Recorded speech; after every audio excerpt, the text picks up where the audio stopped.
There's a really great quote out there that I love. I don't know who said it or who it's attributed to, but I'm going to paraphrase it here.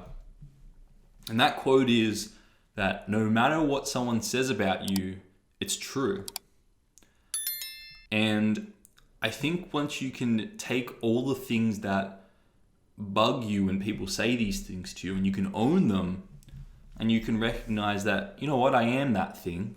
You know what, that negative thing that people always call me, I am that thing, I do that thing, and own that part of yourself, and own both the positive and the negative traits, both the saint and the sinner, and you recognize as a human being that you have it all, and there are advantages to what people label the negative thing, and there are disadvantages to what people label the positive thing, so you have a balanced judgment on each of the traits, all the actions you can do as a human being, and you've integrated all those things back into yourself, then you can really, in a way, love yourself for who you are. And you won't feel like you need to get rid of half yourself to appreciate yourself. You'll recognize that you have it all and all of it's essential. So no matter what someone says about you, it's true. And instead of getting annoyed or getting frustrated and trying to defend yourself, go to moments when you actually did that particular thing that someone's judging you for.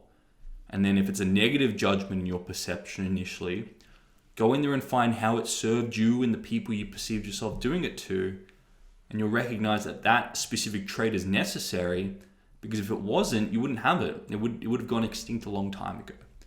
So really, I think this is a very profound exercise, especially if you're an entrepreneur or a trader or just going against, the conventional grain in society.